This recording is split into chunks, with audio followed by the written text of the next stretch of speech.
Hello दोस्तों, कैसे हो आप लोग। उम्मीद करता हूँ आप लोग अच्छे होंगे। तो एक बार फिर आप सभी लोगों का द हंस एकेडमी पे बहुत बहुत स्वागत है आप लोगों का। तो हम लोग जो है मैथ में अलजेब्रा चैप्टर पढ़ रहे थे। और अलजेब्रा में फर्स्ट सेकंड चैप्टर जो है वो बहुपद, वो हम लोग पढ़े कंप्लीट किए। उसके बाद जो है उसके आगे हम लोग इसी का अलजेब्रा चैप्टर को ही आगे बढ़ाते हुए हम लोग उसमें जो है एक थर्ड चैप्टर है, दो चर वाले रैखिक बहुपद। तो उनको आज हम लोग पढ़ेंगे और फिर उसको जो है समझने की कोशिश करेंगे। ठीक है। तो अगर आप नए हैं तो आपसे यही गुजारिश है कि आप पहले उसको देखें, जिससे कि आपको आगे या इस चैप्टर में जो है कोई दिक्कत ना हो। ठीक है। तो आप जो है पहले उनको देख लीजिए, फिर उसके बाद इसको देखिए, या नहीं तो अगर आपको देखे हैं तो कोई दिक्कत नहीं है, आप आइए देखिए, समझ में आएगा। ठीक है। और कहीं पे अगर आपको कोई कोई दिक्कत होती है तो फिर आप कमेंट कीजिएगा और बताइएगा। ठीक है। तो देखते हैं हम लोग दो चर वाले रैखिक समीकरण। ठीक है। चैप्टर का नाम क्या है? दो चर वाले रैखिक समीकरण।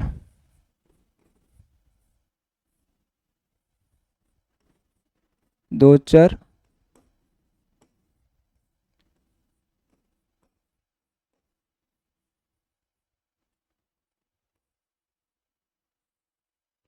दो चर वाले रैखिक समीकरण।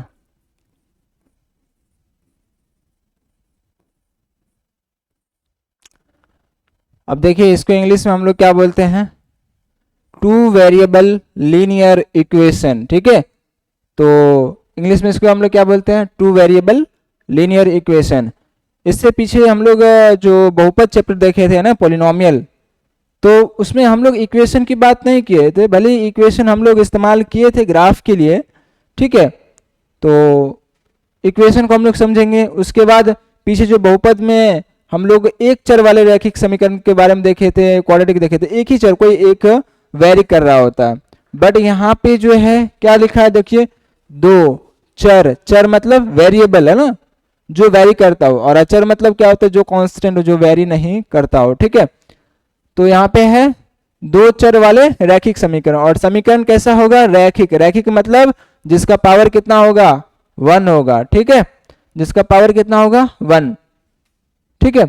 और इसमें भी समीकरण, समीकरण क्या होता है? कोई भी एक्सप्रेशन, अल्जेब्रिक एक्सप्रेशन। ठीक है। अगर उसमें इक्वल के साथ कोई भी नंबर लिखा होता है, जैसे आप एग्जांपल देखिए, 2x plus 3 is equal to -2। तो ये भी क्या है? एक इक्वेशन है। ठीक है। लेकिन देखिए इसमें क्या है? वेरिएबल, वेरिएबल x है ना, वेरिएबल x है। तो इसमें कितना वेरिएबल है? एक वेरिएबल है। तो इसलिए जो है ये क्या दो चर वाले रैखिक समीकरण होगा? नहीं होगा। क्यों? क्योंकि दो चर वाले रैखिक समीकरण के लिए क्या होना चाहिए? दो वेरिएबल होना चाहिए। यहाँ पे तो एक ही वेरिएबल है। ठीक है। इक्वेशन है, लेकिन ये दो चर वाले रैखिक समीकरण है ना, वो नहीं है। अब आप एक और एग्जाम्पल देखिए, है ना, क्लियर, जिससे कि आपको समझ में आ जाए। ये देखिए, 2x² and plus 3y is equal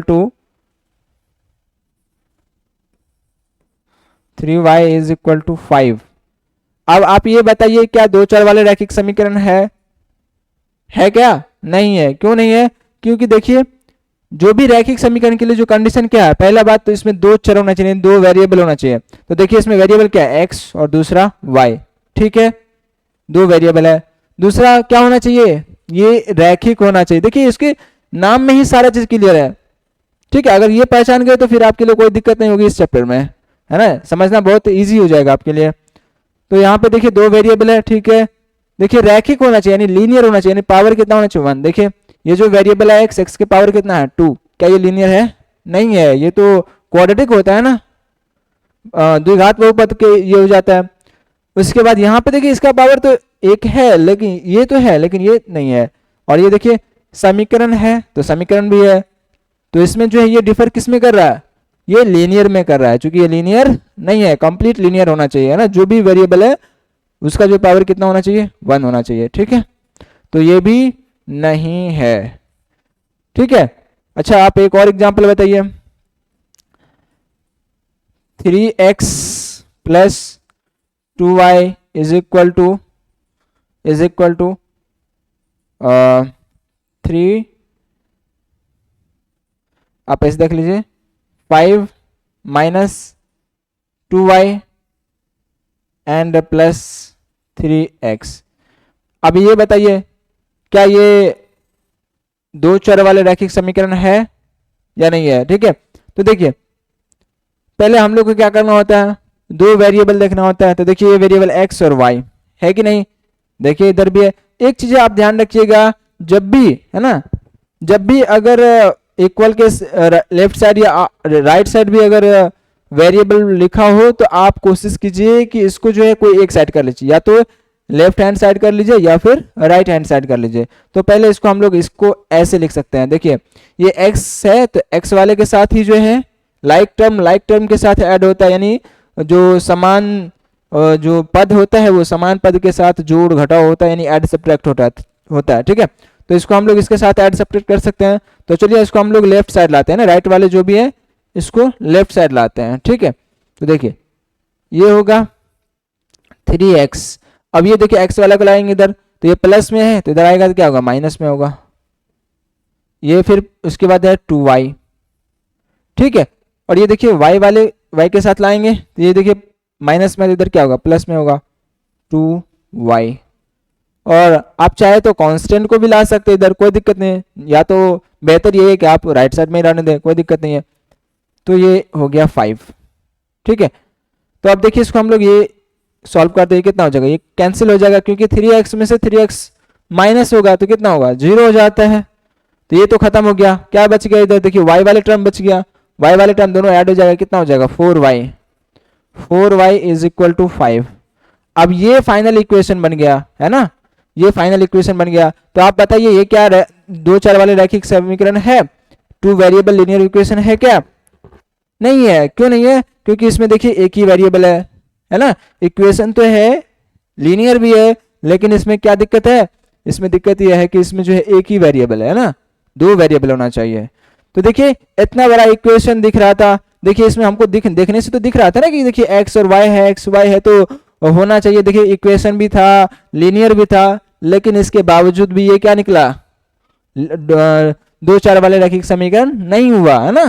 तो कभी भी हम लोग जो है देख के जज नहीं कर सकते हैं कि जो है ये मतलब जो है दो चार वाले रैखिक समीकरण है या नहीं। तो अगर इस टाइप से अगर क्वेश्चन कभी आए तो आप उसको जो है बेहतर है कि सॉल्व कर लीजिए, है ना, तो आपको वहां से जो है क्लियर पता चल जाएगा। तो देखिए फाइनली जो है ये नहीं है। ठीक है, तो एक और एग्जांपल जो हम लोग देखेंगे फटाफट से, ये है 3x प्लस 2y और इज इक्वल टू, देख लीजिए x and minus 3y plus का 6। अब बताइए ये होगा क्या दो चर वाले रैखिक समीकरण। तो देखिए इसको हम लोग अभी दोनों साइड क्या है, वेरिएबल है, तो पहले आप इसको एक साइड कर लीजिए, है ना। तो इसको हम लोग इधर लाएंगे, ये कितना हो जाएगा 3x minus x plus 2y and फिर कितना हो जाएगा 3y, है ना। ये हो जाएगा माइनस, इधर हो जाएगा प्लस, एंड कांस्टेंट टर्म है जो अचर पद है उसको राइट साइड ही रहने दीजिए। ठीक है, कोई दिक्कत नहीं है। तो यहाँ पे देखिए इसको हम लोग सॉल्व करेंगे, तो ये कितना होगा, प्लस माइनस है तो माइनस हो जाता है, तो 3x में से अगर 1x माइनस करेंगे कितना होगा 2x हो जाएगा, क्लियर है। और ये जो होगा वो कितना होगा 5y हो जाएगा इज इक्वल टू 6।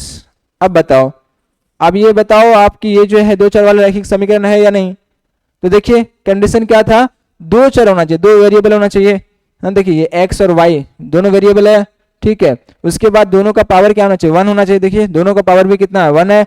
और दूसरी बात तो जो है, तीसरी बात जो है, ये क्या होना चाहिए, समीकरण होना चाहिए। देखिए समीकरण भी है ना, ये जो है चलिए इसको हम, ये इक्वल था,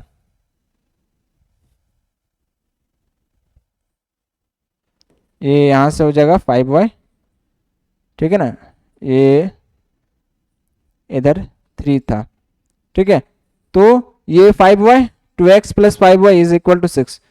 देखिए तो ये क्या है, ये सारे कंडीशन में क्या कर रहा है, फिल कर रहा है, इसलिए ये क्या है, दो चर वाले रैखिक समीकरण। ठीक है, तो इसी टाइप से आपको इस चैप्टर में जो है इक्वेशन देखने को मिलेंगे, है ना। इसी टाइप से जो है आपको इक्वेशन देखने को मिलेंगे। जैसे एग्जांपल ये ऐसे भी हो सकता है, x plus 2y is equal to -3x minus 3y minus 5 equal to 0। ठीक है, ये सब सारे क्या हैं, linear two variable linear equation है। और भी एग्जाम्पल बहुत सारे हैं, है ना। आप ये भी देख सकते हो, -3y plus x minus 6 is equal to 0। ये सब सारे क्या हैं, टू वेरिएबल लीनियर इक्वेशन, चूंकि जो भी कंडीशन है ये सारे क्या कर रहे हैं, फुलफिल कर रहे हैं। ये क्लियर हो गया। चैप्टर का जो नाम है उससे हम लोग को इस चैप्टर में क्या पढ़ना है, ये सब सारी चीजें क्लियर। ठीक है, बताइए। ठीक है, सारी चीज क्लियर है। अब देखिए इसको आगे हम लोग जो है आगे इस चैप्टर में क्या क्या पढ़ना है और ये चीजें। एक बात और देखिए कि ये जो, ठीक है चलिए यहाँ पे हम लोग इसको डिस्कस करते हैं। इसको हम लोग इरेज कर लेते हैं ना फटाफट से, क्योंकि ये मेन जो है हम लोग ये देखे टर्म, ये चैप्टर में क्या क्या पढ़ना है ना, क्या है, तो ये चीजें हम लोग क्लियर कर लिए ना कि क्या क्या जो है पढ़ना है, कब होगा कब नहीं होगा। ठीक है, क्योंकि ये चीजें जो है ना इंपॉर्टेंट, बहुत सारे स्टूडेंट जो ये चीजें चैप्टर तो पढ़ लेते हैं लेकिन उसको मालूम नहीं है कि ये दो चर वाला वेरिएबल है या क्यों नहीं है। ठीक है, तो ये चीजें जो है आपको क्लियर होना चाहिए, पहली बात। दूसरा है, देखिए इसका जो है ना स्टैंडर्ड फॉर्म क्या होता है ना। अभी जो हम लोग देख रहे थे ना दो चर वाले रैखिक समीकरण, उसका स्टैंडर्ड फॉर्म, मानक जो रूप होता है ना,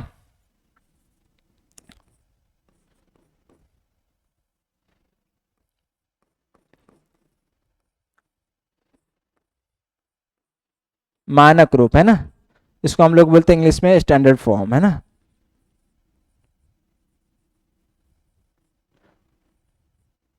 स्टैंडर्ड फॉर्म, ठीक है। तो देखिए ये ऐसा होता है, A X plus B Y plus C, है ना, A X plus B Y plus C बराबर 0। ये ऐसा होता है इसका स्टैंडर्ड फॉर्म। ठीक है, मानक रूप जो होता है दो चर वाले रैखिक समीकरण का, ये इसका स्टैंडर्ड फॉर्म होता है, जहां पे ए बी और ये सी क्या होता है, वास्तविक संख्या होगा। ठीक है, रियल नंबर होगा।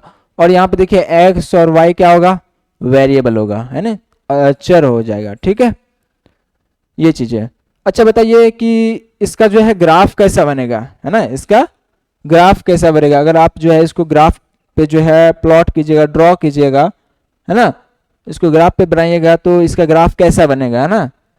तो देखिए इसका जो ग्राफ जो है ना, देखिए ये लीनियर इक्वेशन है ना, लीनियर इक्वेशन का ग्राफ कैसा बनता है, अभी पीछे क्लास में भी हम लोग जो है बताए थे कि कभी भी अगर कोई चीज लीनियर इक्वेशन हो या फिर लीनियर पोलिनोमियल हो तो उसका ग्राफ कैसा बनता है, एक स्ट्रेट लाइन बनता है। कैसा बनता है, स्ट्रेट लाइन बनता है। तो इसका भी ग्राफ कैसा बनेगा, एक स्ट्रेट लाइन बनेगा। ठीक है, एक स्ट्रेट लाइन ये बनेगा। ठीक है, तो हम लोग ग्राफ भी देखेंगे इस चैप्टर में, मेनली तो ग्राफ ही देखना होता है इस चैप्टर में, तो ग्राफ तो नेसेसरी है, हम लोग देखेंगे ही। तो उससे पहले जो चीजें इंपॉर्टेंट है वो चीज हम लोग देख लेते हैं।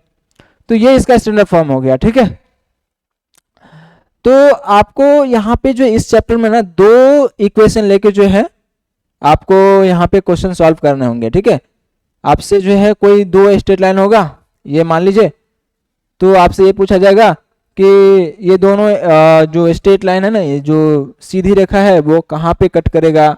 ठीक है, उसके बाद आपसे कई बार ये भी पूछा जाएगा, मान लीजिए ये जो है दोनों लाइन है तो कब ये एक दूसरे को कट करेगा, कब जो है कट नहीं करेगा, है ना। और दूसरी बात है कि कब ये लाइन यही लाइन होगा, है ना। तो ये सब सारे कंडीशन जो है इसको अभी हम लोग देखेंगे, है ना, कब कट करेगा कब नहीं करेगा। ठीक है, तो ये इसको हम लोग देखेंगे फटाफट से। फिर उसके बाद जो है, इसके बाद जब ये चीज हम लोग देख लेंगे, फिर इसके बाद जो है हम लोग को ये सॉल्व करना पड़ेगा, सॉल्व करना रहेगा कि जो है ये कहाँ पे कट करेगा। ठीक है, उसका वो पॉइंट कौन सा होगा जहां पे वो कट करेगा, है ना। तो ये चीजें भी हम लोग देखेंगे, है ना। तो आइए देखते हैं, इसमें दो इक्वेशन हम लोग ले लेते हैं। ठीक है, कंपेयर करना है कि जो दो लाइन है वो कब कट करना है, कब कट करेगा और कब नहीं करेगा। तो इसके लिए दो लाइन लेना पड़ेगा, क्योंकि एक लाइन तो कभी भी दूसरे लाइन को कट तो नहीं करेगा ना, तो दो लाइन जो है वो चाहिए उसके लिए। तो दो लाइन लेके उसको हम लोग कंपेयर कराएंगे। ठीक है, तो देखते हैं। लेट जो फर्स्ट लाइन है उसका हम लोग स्टैंडर्ड फॉर्म लेते हैं, a1x plus b1x sorry b1y plus c1 is equal to 0। ठीक है, ये पहला लाइन हो गया। देखिए इसी फॉर्म में लिखा गया कि नहीं, यहाँ पे ए बी और सी का बस नाम चेंज हो गया, नहीं तो सारी चीज वही है। उसके बाद दूसरा लाइन हम लोग एक और ले लेते हैं एंड, ठीक है, a2x प्लस b2y and plus c2 is equal to 0। Clear है? तो यहाँ पे हम लोग जो है दो लाइन ले लिए, दोनों स्ट्रेट लाइन होगा। अब इसको हम लोग कंपेयर करेंगे। ठीक है, तो देखिए ये दोनों लाइन जो है एक दूसरे को कब कट करेगा, ठीक है, एक दूसरे को जो है कब कट करेगा। तो देखिए कंडीशन है इसके लिए, when two lines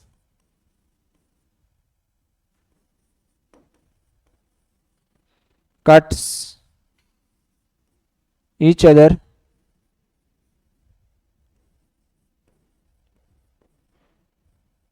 when two lines cuts each other at a point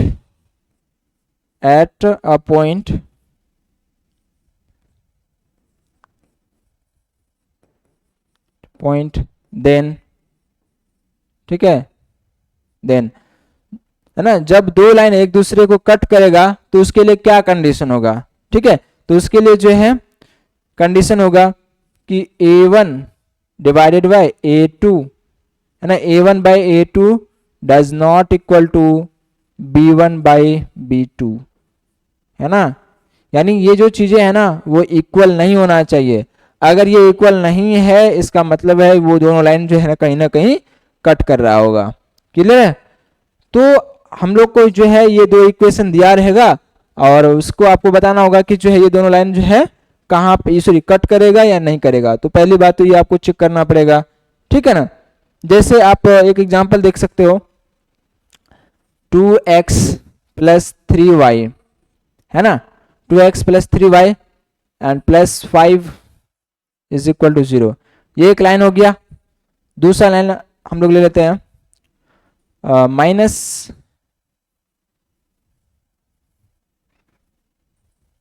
है ना, -3x and plus 6x and plus 7 is equal to 0।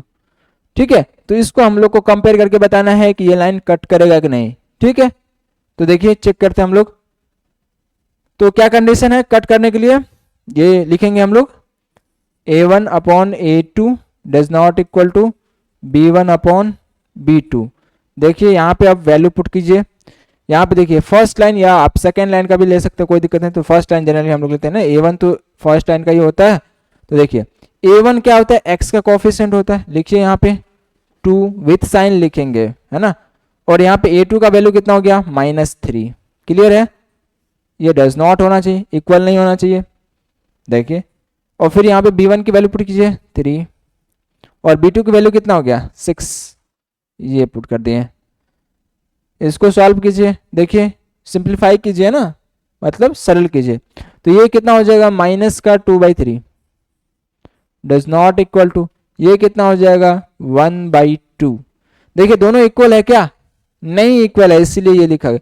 अगर मान लीजिए इक्वल हो जाता ना, अगर ये इक्वल हो जाता तो इसका मतलब ये दोनों लाइन जो है कट नहीं कर रहा होता। ठीक है, तो ये दोनों इक्वल नहीं है, इसका मतलब जो है ये दोनों लाइन कहीं ना कहीं जो है वो कट करेगा। आप इसको जो है ग्राफ पे ड्रॉ जब हम लोग करेंगे ना, देखिएगा ये जो इक्वेशन है ना दोनों, ये जो है कहीं ना कहीं जो कट कर रहा होगा।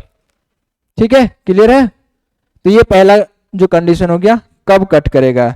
दूसरा कंडीशन हम लोग पढ़ेंगे कब कट नहीं करेगा। ठीक है, तो देखते हैं दूसरा जो केस है ना,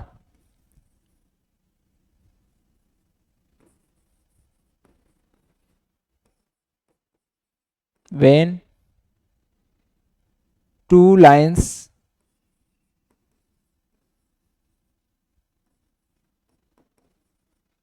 will be, ठीक है, when two lines will be parallel.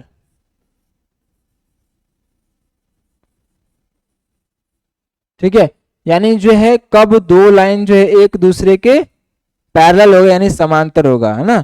कब जो है दो लाइन जो है एक दूसरे के समांतर होगा। ठीक है, ये चीजें हम लोग को देखना है।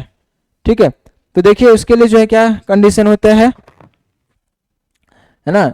उसके लिए कंडीशन होता है, देखिए उसके लिए कंडीशन होता है वही जो इक्वेशन अभी हम लोग देखे थे ना, वही है a1 by a2 is equal to b1 by b2 does not equal to c1 by c2, है ना।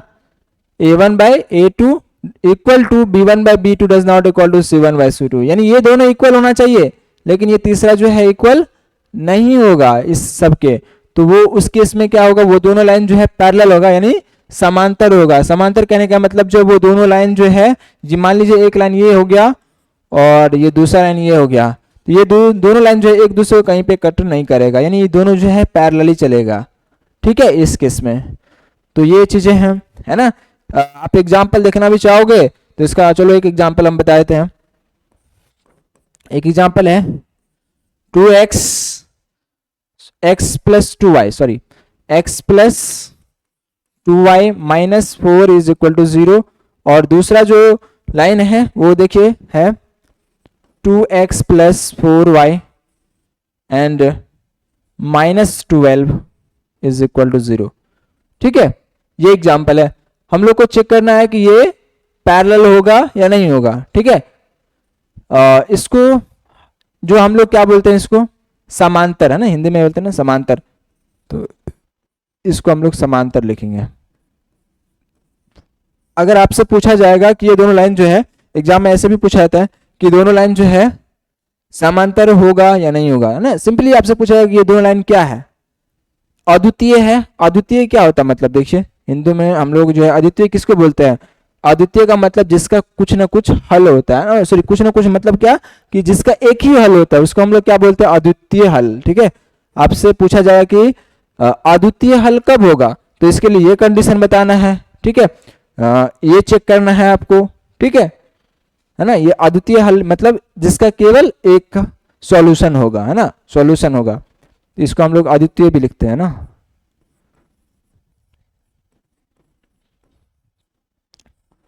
अद्वितीय मतलब होता है, द्वितीय मतलब दो, और अ मतलब नहीं, जिसका दो हल नहीं, मतलब एक हल होता है, सॉल्यूशन होता है, उसे हम लोग क्या बोलते हैं, अद्वितीय।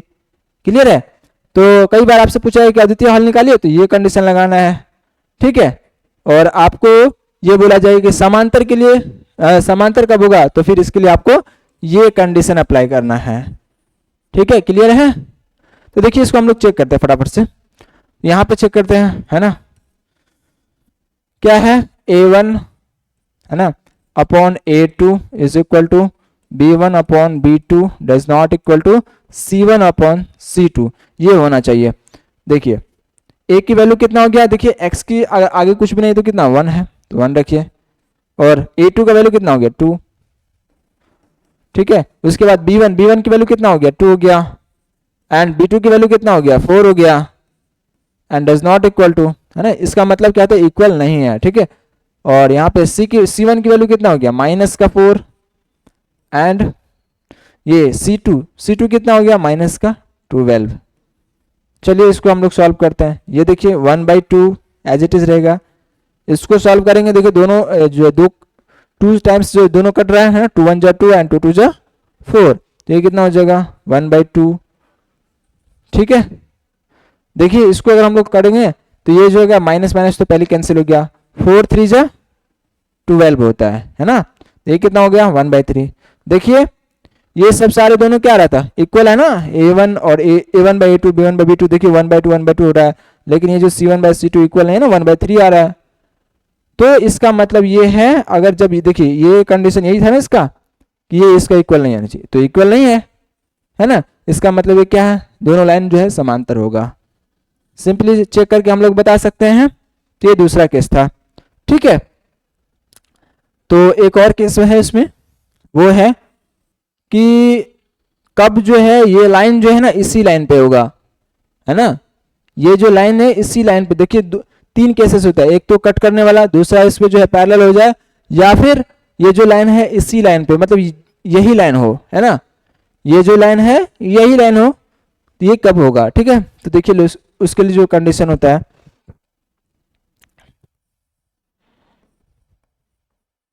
व्हेन, है ना, व्हेन टू लाइन्स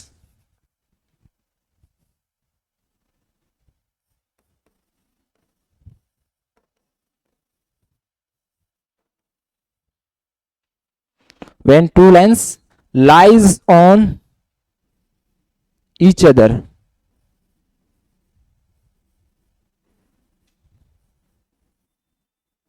ठीक है, जब दो लाइन जो एक ही लाइन पे हो, है ना, जब when two lines lies on each other मतलब जब एक दूसरे पे ही लाइन हो, जब दो लाइन, तो उसे हम लोग क्या बोलते हैं, सॉरी उस केस में जो है हम लोग को क्या कंडीशन हो देखना पड़ेगा, देखिए। और इसको जो हम लोग संपाति भी बोलते हैं ना, इसको हिंदी में क्या बोलते हैं, संपाति, संपाति, है ना, संपाति, ठीक है, ये चीजें इसको बोलते हैं हम लोग। ऐसे नहीं लिखते इसको हम लोग, ऐसे लिखे हिंदी में,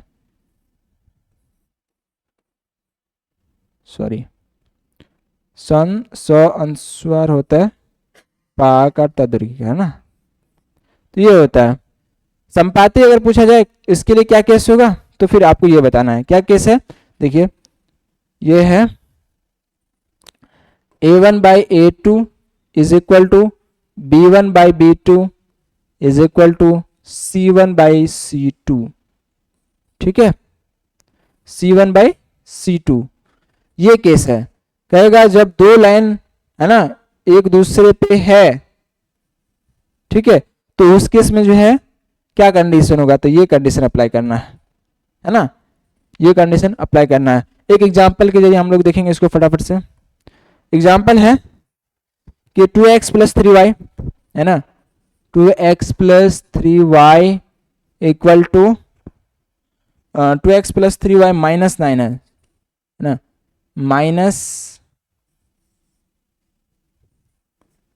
9 इज इक्वल टू 0। दूसरा जो लाइन है वो है 4x plus 6y, 4x plus 6y, ठीक है, और माइनस 18 माइनस 18 बराबर 0।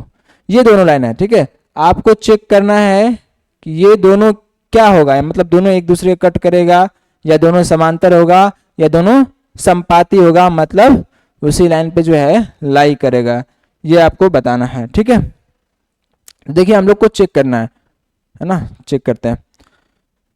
तो हम लोग को ऐसे क्वेश्चन पूछेगा कि अब क्या होगा, तो आपको क्या करना होगा, तीनों निकालना पड़ेगा पहले, है ना। हम लोग को तो ये नहीं मालूम है ना कि अगर आपसे डायरेक्ट ये पूछा है कि क्या होगा, ये कट करेगा नहीं करेगा, ठीक है, तो उस केस में आपको पहले तीनों निकाल लीजिए, ठीक है, तीनों निकाल लीजिए। बराबर होगा नहीं होगा ये तो जब सॉल्व करेंगे तब जाके हम लोग को पता चलेगा कि क्या होगा नहीं होगा। तो अभी हम लोग कोई भी केस नहीं लगाएंगे अभी, है ना। केस हम लोग को ये बस ध्यान में रखना है, फाइनली जब देखेंगे कि कौन सा केस बन रहा है, ठीक है, तो कौन सा केस बन रहा है उस हिसाब से हम लोग का जो है वो आंसर होगा, ठीक है।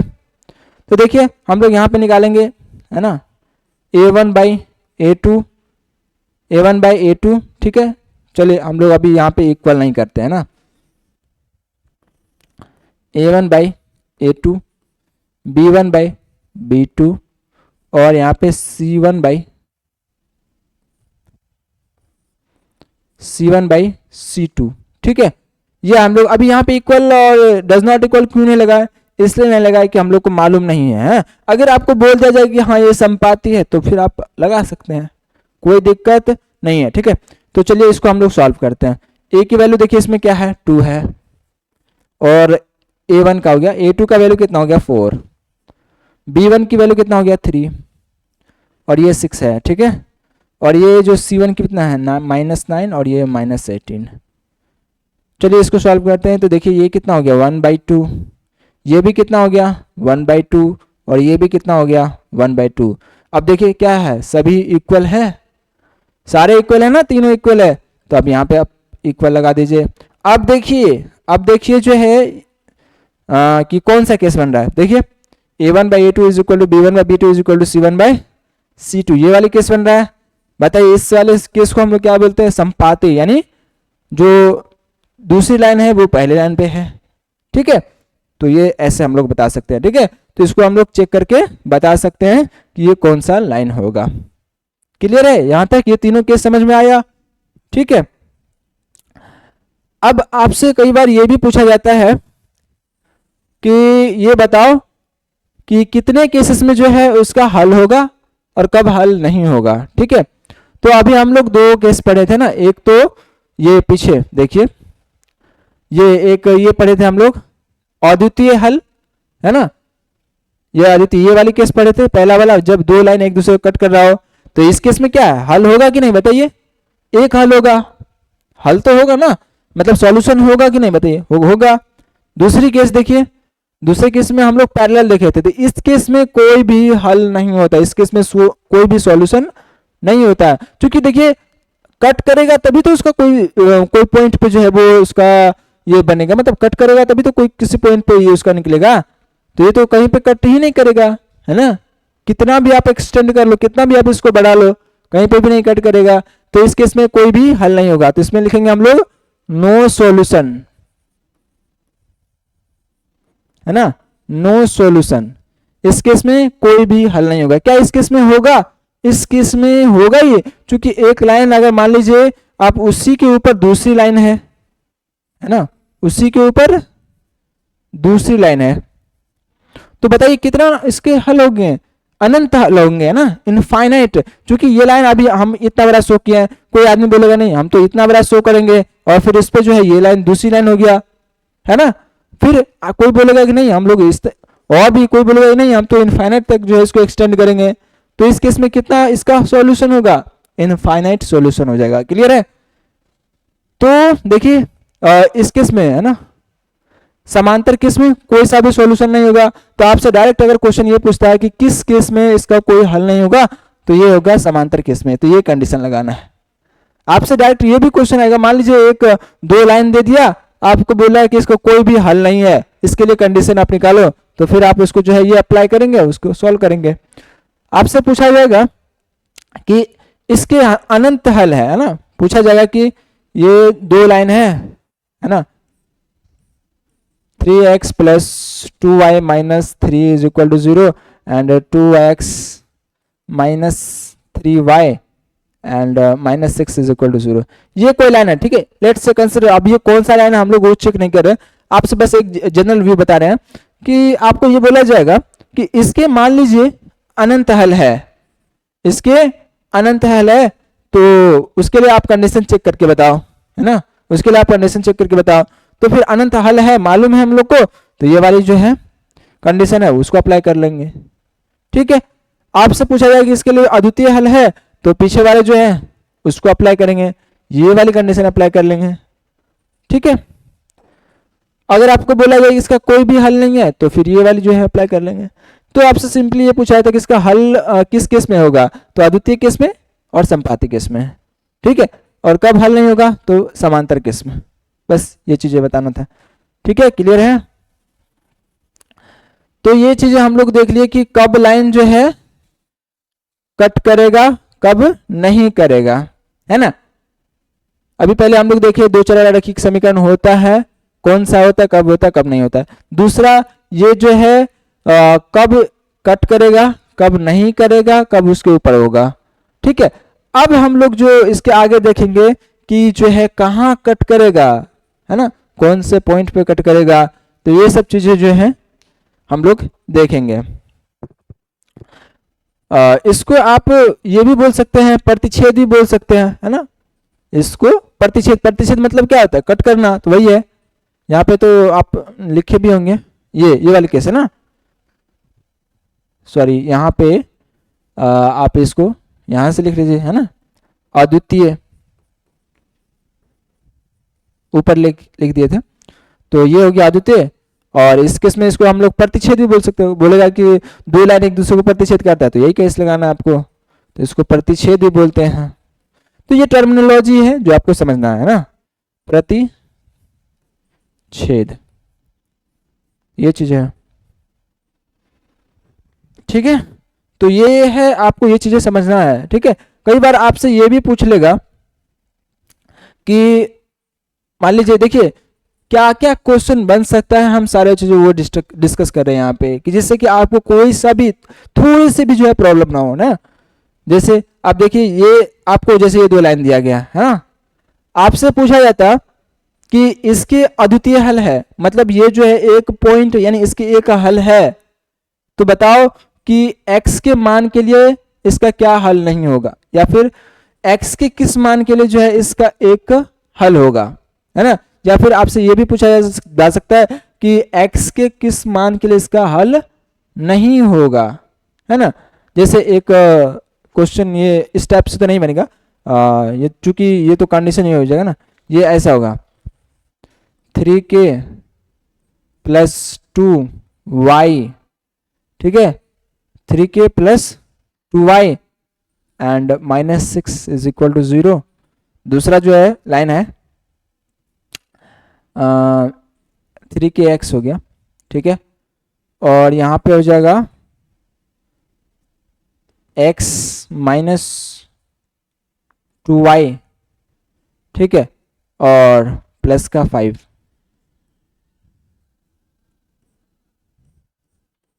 प्लस 5। ये देखिए ये 2 लाइन है, ठीक है। आपसे पूछा जाएगा, कई बार ये क्वेश्चन बनता है पेपर में, है ना, ये चीज़ ध्यान रखिएगा कि k के किस मान के लिए, है ना, पूछा जाएगा। ये देखिए इसमें k क्या है, एक कांस्टेंट है, ठीक है। तो इसके लिए पूछा जाएगा कि आपको k के किस मान के लिए जो इसका अद्वितीय हल होगा, है ना। अद्वितीय मतलब एक सॉल्यूशन होगा। तो फिर अद्वितीय हल बोल रहा है, मतलब एक सॉल्यूशन बोल रहा है, तो वो जो कंडीशन होता है वो हम लोग को अप्लाई कर देंगे। सबसे पहले वो अप्लाई कर दें, क्या होता है, a1 by a2 does not equal to b1 by b2। Clear है। अब देखिए a1 क्या है, यहाँ पे x का जो कोफिशिएंट होता है क्या है 3k एंड a2 कितना है, देखिए इसका जो गुणांक है वो कितना 1 है ना, 1 बराबर नहीं होना चाहिए, बराबर नहीं होना चाहिए। इसमें हम लोग लिख सकते हैं, क्योंकि इसमें बोला गया कि अद्वितीय ही है, इसमें एक ही हल है, तो हम लोग डायरेक्ट जो है केस अप्लाई कर लेंगे। हाँ, अगर पूछा जाता है कि ये कौन सा हल है, तो फिर वहां पे जो है आपको चेक करके फिर बताना होता है केस कौन सा बन रहा है, ठीक है। उसके बाद जो है यहाँ पे देखिए b1 की वैल्यू कितना हो गया 2 एंड b2 की वैल्यू कितना हो गया -2। देखिए यहाँ पे इसको हम लोग सॉल्व करते हैं, तो यहाँ पे हो जाएगा ये 3k does not equal to, ये कितना हो जाएगा -1 बन जाएगा, कितना बन जाएगा -1। अब यहाँ से आप k का जो वैल्यू है मान्य है वो निकालिए, तो k does not equal to क्या होना चाहिए -1/3। यानी इसका मतलब ये है कि k का मान अगर -1/3 होगा ना, तो इस पे जो है इसका अद्वितीय हल होगा, है ना, अद्वितीय हल होगा। मतलब इस पे इसका मान जो है नहीं होगा, है ना। k का मान मतलब है अगर -1/3 लेंगे ना, तो इस पे जो है इसका कोई भी हल नहीं निकलेगा, है ना। इसका हल के लिए क्या होना चाहिए, इसके हल के लिए जो है k का मान आप इसके अलावे जो भी है ना वो आप सारे ले सकते हो। जैसे k का मान 1 भी हो सकता है, 2 भी हो सकता है, 3 भी हो सकता है, कुछ भी हो सकता है, बस इसके अलावे होना चाहिए। क्योंकि k का मान अगर -1/3 लेंगे ना, तो इस केस में जो है इसका एक हल यानी अद्वितीय हल नहीं आएगा, ठीक है। क्लियर है। अगर मान लो हम लोग, चलो एक ले लेते हैं, ये थोड़ा डीप में चल जाएगा, ठीक है। तो आप लोग इस टाइप से क्वेश्चन सॉल्व कर सकते हैं, बहुत इजी है, और ये क्वेश्चन जो है ना पेपर में बनता है, बहुत इंपॉर्टेंट क्वेश्चन है जो आपके साथ डिस्कस किया हम। तो ये सारे कंडीशन हो गए, है ना। उसके बाद अब इसको सॉल्व कैसे करना है ना, इसको सॉल्व कैसे करना है ये चीजें हम लोग देखेंगे, है ना। कहाँ पे ये एक दूसरे को कट करेगा, उसके लिए 4-5 मेथड होते हैं, उसको हम लोग को समझना है ना, सीखना है। तो एक मेथड हम लोग यहाँ पे अभी डिस्कस करेंगे, उसके बाद जो है बाद बाकी जो भी है वो हम लोग जो है आगे क्लास में जो है डिस्कस करेंगे, ठीक है। तो आप किसी भी तरीके से जो है उसको सॉल्व कर सकते हैं, कोई दिक्कत नहीं है। हाँ, आपको कई बार एग्जाम में जो है बोर्ड एग्जाम में जो है ये पूछा जाता है कि आप इस मेथड से ही करके इसको दिखाओ, सॉल्व करके दिखाओ, हल करके दिखाओ, तो आपको उस केस में जो है वहाँ पे आपको करना पड़ेगा, क्योंकि वहाँ पे आपको बाउंडेशन बन जाएगा, ठीक है। लेकिन अगर आप को सिर्फ और सिर्फ ये बताना है कि कहाँ पे ये कट करेगा, तो उस केस में फिर आप किसी भी मेथड का इस्तेमाल कर लो, है ना। 4-5 मेथड है, तो आपको जो है वहाँ से सॉल्यूशन मिल जाएगा। आप किसी भी मेथड से कर लो, एक ही जो है सॉल्यूशन आएगा, मतलब कोई दिक्कत नहीं है। आप एलिमिनेशन मेथड इस्तेमाल करो या फिर आप क्रॉस मल्टीप्लिकेशन करो, तो किसी भी मेथड से कर लो, कोई दिक्कत नहीं आएगी, ठीक है। तो उसमें जो पहला मेथड रहता है वो है एलिमिनेशन मेथड, है ना। उसमें जो है पहला मेथड है वो क्या है, एलिमिनेशन मेथड। एलिमिनेशन का मतलब क्या होता है ना, जिसको हिंदी में बोलते हैं विलुप्तीकरण, है ना। हिंदी में क्या बोलते हैं उसको, विलुप्तीकरण बोलते हैं ना। इसको इंग्लिश में बोलते हैं एलिमिनेशन मेथड। एलिमिनेशन का पहले मतलब समझ लीजिए ना, क्यों इसका नाम एलिमिनेशन पड़ा। तो देखिए, एलिमिनेशन का मतलब होता है एलिमिनेट करना, है ना। एलिमिनेट मतलब हटा देना उसको, ठीक है। एलिमिनेट मतलब हटा देना। देखिए हम लोग किसको हटाते हैं, कैसे उसको सॉल्व करते हैं। तो पहला है एलिमिनेशन मेथड, है ना, ELIM, है ना, ELIMENATION, है ना, एलिमिनेशन मेथड।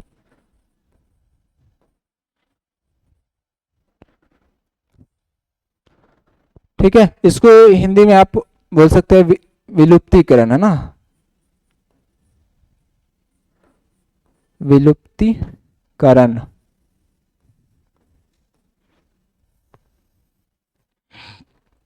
ये एक तरीका है जिसके जरिए जो हम लोग उसका सॉल्यूशन निकाल सकते हैं, यानी जो दो कोई लाइन है वो कहाँ पे कट करेगा, ठीक है। इस पॉइंट को हम लोग निकाल सकते हैं। क्या ये समांतर केस में होगा, नहीं होगा। क्या ये आप इसमें निकाल सकते हो, क्या कहते हैं, जब दूसरे लाइन संपाती केस में नहीं निकाल सकते हो, जो कि उस पर इनफाइनाइट सॉल्यूशन होगा, तो आप नहीं बता सकते हो।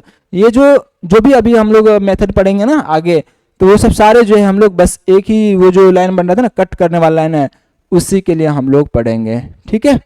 क्लियर है, ये चीजें हैं। तो देखते हैं इसको हम लोग फटाफट से। देखिए एलिमिनेशन मेथड क्या है। जैसे यहाँ पे आपको दो इक्वेशन दिया रहेगा, है ना। मान लीजिए ये क्वेश्चन है आपसे x-2y इज इक्वल टू 0। कई बार आपको ऐसे भी मिल जाएगा लाइन, तो कोई दिक्कत है ना, कोई घबराने की बात नहीं है, क्योंकि ये भी क्या है, एक 2 वेरिएबल लीनियर इक्वेशन है। क्योंकि देखिए वेरिएबल है, लीनियर है और इक्वेशन है, कोई दिक्कत नहीं है, सारी चीज सेटिस्फाई कर रहा है। ये सब चीज तो हम लोग पहले ही डिस्कस कर चुके हैं, इसलिए कोई दिक्कत नहीं होना चाहिए, कोई घबराने वाली बात नहीं है। उसके बाद दूसरा एक लाइन है 3x प्लस 4y, है ना, 3x plus 4y minus 20 is equal to 0, ठीक है।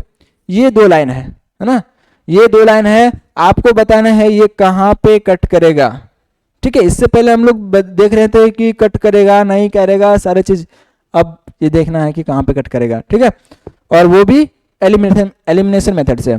तो देखिए एलिमिनेशन मेथड से ये कहता है कि यहाँ पे दो वेरिएबल है, तो दो वेरिएबल है जिसको सॉल्व करना मुश्किल होगा, क्योंकि दोनों जो है एट ए टाइम वेरी कर रहा है। अगर आप इस इक्वेशन में x पुट करोगे तो y वेरी करेगा, है ना, y करोगे तो फिर x वेरी करेगा, तो इसीलिए दोनों वेरी कर रहा होगा, तो यहाँ पे थोड़ा मुश्किल हो जाता है। तो इसलिए आप क्या करो कि इसको जो है एक वेरिएबल में चेंज कर लो। क्या करो आप, इसको जो है एक वेरिएबल में चेंज कर लो,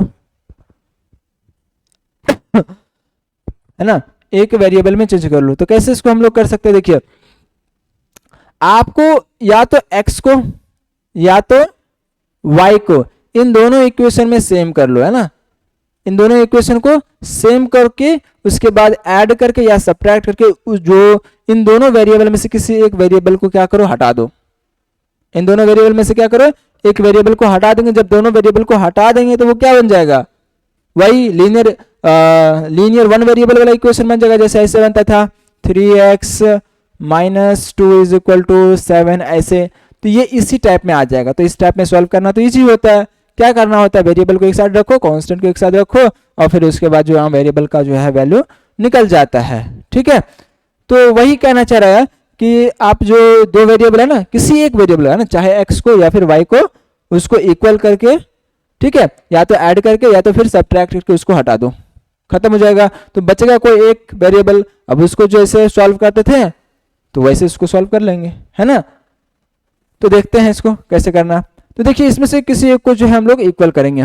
मान लीजिए हम लोग जो है ना ये फर्स्ट वाला जो इक्वेशन है ना, इसको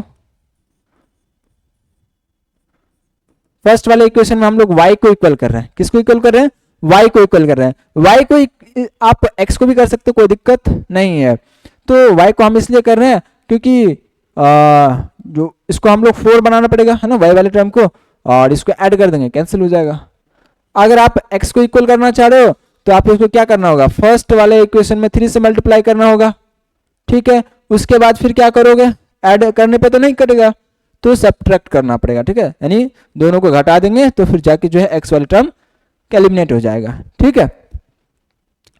तो यहाँ पे हम लोग एक्स से करो या फिर वाई से करो, कोई दिक्कत नहीं है। हम यहाँ पे जो है वाई कर लेते हैं, ठीक है, वाई को एलिमिनेट कर लेते हैं। तो यहाँ पे लिखेंगे ना समीकरण